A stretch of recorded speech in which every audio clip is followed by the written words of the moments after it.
I wanted to provide some feedback for the annual pass. There's been commentary that's pretty critical of the trade from the DLC style of Curse of Osiris and Warmind to the annual pass style of Black Armory and Joker's Wild, and I disagree on the negativity, but in a way that's a bit more demanding than a comment. I play Destiny mostly as my only game, because the live service model is secretly a plague ruining the gaming industry, and there is plenty that grinds my gears. Some things deserve their own post, such as the current standards of Eververse versus the rest of the game, as well as, the state of Crucible right now, or something Masterwork cores. But I wanted to start with this because it's a little too easy to post something overtly negative and get those sweet, sweet internet points. Do you hate the annual pass? That's fine. You can have your opinion. I don't mean to trigger you with mine. But as we all come here, gathering in this corner of the internet, with some kind of passion for this silly space shooter, I'd like to wager we all just want the game better. And listen, man, I don't want to go back to the DLC style expansions. Any problem with the game that wasn't fixed with Forsaken still exists today, but the annual pass has, for the most part, done a great job at distracting most players from them. Why? Because with Curse of Osiris and Warmind, you discovered just how bland the base game is again and again every season, and with the annual pass, you're not playing the base game, so don't worry about it, honey. Close your eyes and smell the prime. I play this game because the core mechanics are great. I like my floaty space shooters. I always tell people Destiny plays like how I remember Halo, a game that now feels clunky. And while the RPG potential here is immense, Bungie definitely has plenty to improve upon. As much as I'll defend this game from the perspective of someone who likes first-person shooter games first, RPG games second, I can see how somebody approaching from the other angle can still be frustrated with the experience. But I've been more than satisfied with the direction Bungie has taken with Forsaken and into the annual pass. It's still a journey, thorns littering the battlefield unless you're on console, but we're headed towards the sunlight right now. This is my take on the annual pass. Let me open with what's fundamentally informing my opinion here. Vanilla content in a live service game should be free. Well, okay, that's not entirely fair. More that vanilla content updates should be free. I think about Monster Hunter World, which hasn't had a paid expansion yet despite being well supported by Capcom as a sort of live service game, and generally use that as an example of what I want from any other game. I don't want to buy the same content twice. What I dislike about Curse of Osiris and Warmind is that, despite being grand additions to the vanilla-based game, they're fundamentally more vanilla-based game content. They didn't really help the content drought of Destiny 2 Year 1 because, besides the raid layers, they did little to nothing for that endgame experience. I couldn't get my friends back into Destiny after Curse of Osiris with Warmind because, no matter how much better the latter was, it was still more of the same problem.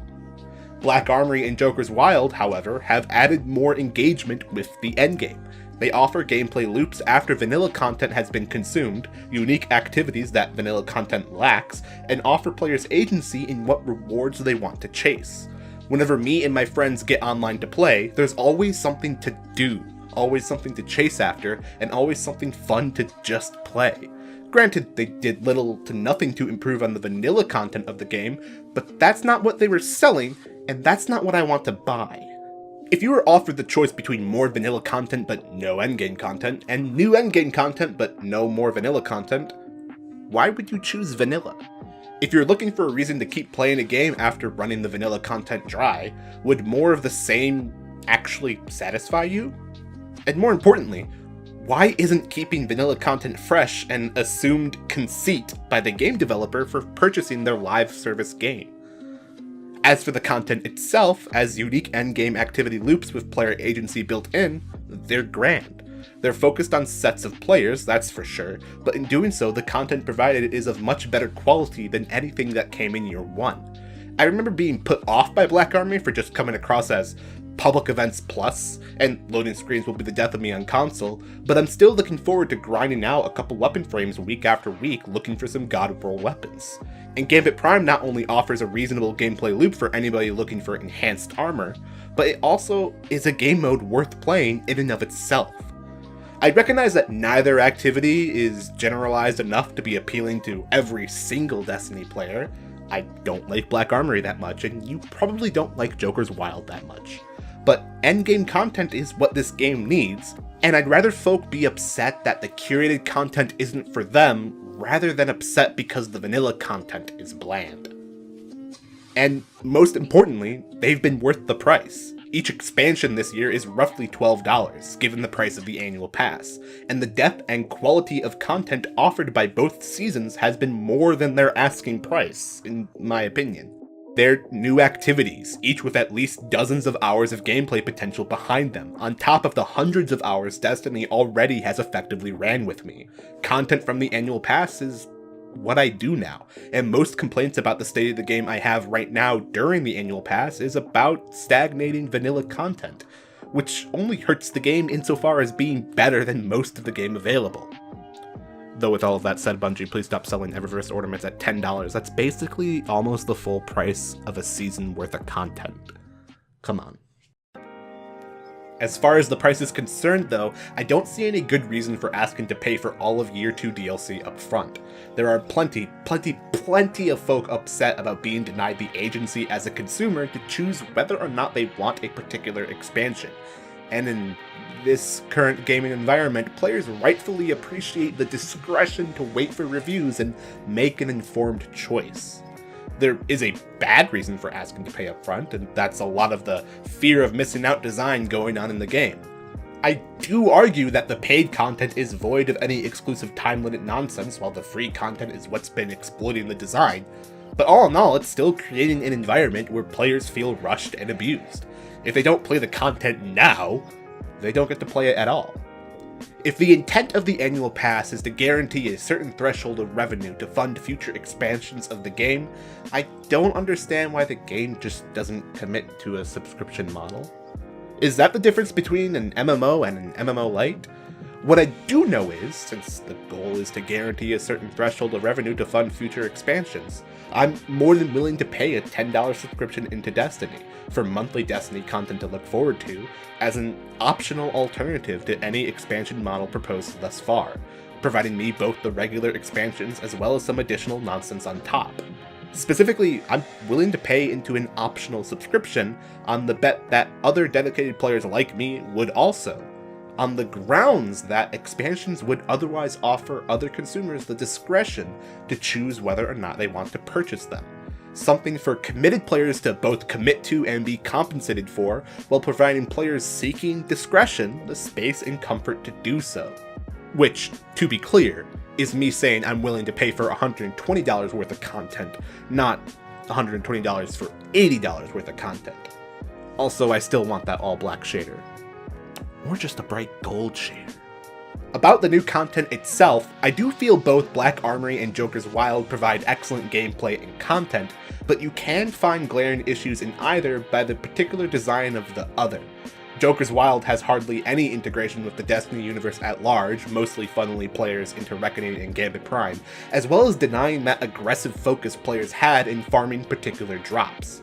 Black Armory, on the other hand, isn't worth doing in its own right, and has no means of providing enhanced armor. I think the best quality of life improvement that can be offered to Black Armory at this point is potentially being able to turn the Bergusia Forge heroic for increased rewards, maybe for that enhanced armor, but my feelings on Black Armory aren't strong enough to really lean in on this. As for Gambit Prime and Reckoning, there are two quality of life changes I would love to see. The first being player agency in farming for particular weapon and armor drops at the consistency found in Black Armory. All I want from an activity is the discretion to farm for enhanced helmet and class items, and every activity in the game should offer some layer of player discretion as to what reward they receive, please Bungo. As well as Reckoning itself turned into a weekend-only activity like Azure, with Prism locked into the negative slot. I do think they should use weekend-only activities as a design choice more often, as that lets players play during peak times more often and lets them commit to less variance in an activity while still keeping it more fresh. About the content that's missing, as Bungie continues to improve on the endgame experience of Destiny, it's becoming more and more glaring that we're missing an activity that lets players show off all they've worked to achieve. Crucible players can tag themselves here about trials being missing, but that also includes everybody else as well. What am I farming my God Roll loadout for? Gambit Prime offers, I believe, the best avenue for expressing your skill and equipment, offering this experience to all kinds of players, but there's no glory behind grinding the playlist besides a rank that, honestly, means nothing. It is my opinion that what Bungie needs to add to the base game, never mind the annual pass, are events every week for Crucible, Gambit, and Strikes that let players compete against one another on leaderboards and on Twitch or whatever, offering scaling rewards to the best players within regions and across platforms. There needs to be moments where somebody not only feels accomplished, but specifically that all their grinding and farming so far has been worth it because they're near or at the top of the leaderboard. From my understanding, Trials and Destiny 1 kind of accomplished this, and while I know Bungie is unwilling to simply re-release Destiny 1 Trials in the current gaming environment, they absolutely need to recapture that magic again for the community, especially in a way that includes the player base they sought to please with Gambit, i.e. everyone. There needs to be a good answer to, what am I grinding for? And then, about content we've had all along, there's no good reason older content such as Strikes, Crucible, or Patrols haven't received anywhere near the amount of attention they need to thrive. Even the Dreaming City is getting stale. As fulfilling as the new gameplay loops are, they are the only engaging things to do since the annual pass. Vanilla content in this game stagnates to an almost unbearable level, to the point where I don't even consider them when I sit down to play a bit for the night. I'll consider what weapon frame I'm farming, I'll play Gambit to get some clan EXP and work towards some armor sets, and if I really need to flesh out the space between with patrols, I suppose I'll find myself in the Dreaming City to maybe get more helmets. But there's no reason to go to Nessus or Mars or Io anymore, and there's no reason to farm Strikes, and Crucible is in the same place as it's been since Forsaken launched. The biggest crime is the lack of loot, perhaps. Every vendor has become stale. Most were abandoned with Forsaken, with focus being only given to those in the tower, but even now Zavala and Shaxx offer nothing new season after season, despite the Eververse store getting something new and shiny to sell. I suppose there is a weapon every season, such as the Service Revolver and Last Perdition, but there's no way to farm for them without being overrun with old nonsense. There's pinnacle weapons, but they're static rolls, and most importantly, there's no new armor from these vendors, no new fashion to grind for in these playlists, and if I can't show off the spoils from this day of grinding heroic strikes without looking like what everybody else has looked like since Forsaken, why should I bother? As important as perks are, having new, unique visual options every season to spice up the fashion game of Destiny is a fundamental element of this grind. Choosing what you look like makes you more unique than equipping Linear Fusion Rifle Scavenger, and the game technically has plenty of options to choose from. But, of course, perks also matter. Random rolls can't be both a great reason to get into Forsaken, and so minor that one can easily dismiss them for Year 1 armor. And that's it. That's why the loot feels so dry right now. If I care about random rolls, I only have a fraction of armor available to me. Armor I've been grinding since Forsaken dropped, and this makes the fashion boring. I'm fairly confident that Bungie is going to do this in Year 3 because I'll be incredibly disappointed otherwise, but all Year 1 armor should be brought up to Year 2 standards. Beyond that, more should be done so that each vendor, from the tower to every patrol zone, offer an engaging experience in the same design of at least Black Armory, even if it's reduced to their particular armor. I would honestly love to see each season offer a particular weapon as farmable from every planet with planetary mats, but each planet offers a different perk locked into the second slot. Like, one season the Service Revolver is available on every planet, but on Nessus it always comes with Rangefinder, and on Io it always comes with Kill Clip. And ranking each vendor up only either gives you Year 1 armor with Year 2 perks, or that particular weapon. So you're always getting something you care to inspect. But even with all of that criticism, if you asked me right now if the annual pass is worth it, and you enjoyed Forsaken for what it was, I would say yes, definitely. Yeah, Bungie has been a fuckboy in the past, and consistently has made dumb decisions since I believe before Destiny 1 launched, at least as far as players can observe, but this content is good content. This gameplay is good gameplay. I enjoy going tit for tat with my games lately. If the last thing the company produced was great for me, I'll pre-order the next thing. If not, I'll wait to see reviews. Sorry, Pokemon, fuck you, Tetsuya Nomura.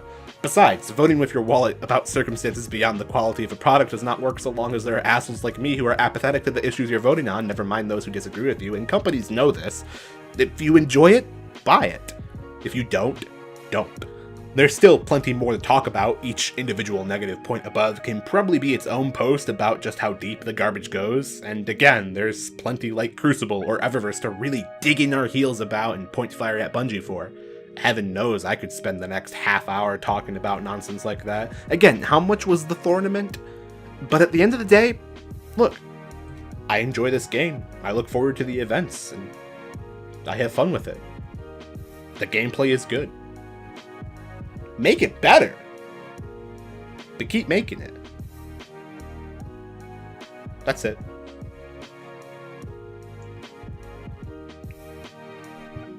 Did you like this video? Leave a comment. Maybe like it. Maybe subscribe. Do you see these names? These are the names of the people who have actually paid to, like, support me being an internet person. They're neat. They're nice. You should like them too. Destiny's good. You're probably expecting me to say that though. I mean, just look at the channel so far. Play Destiny. Bye.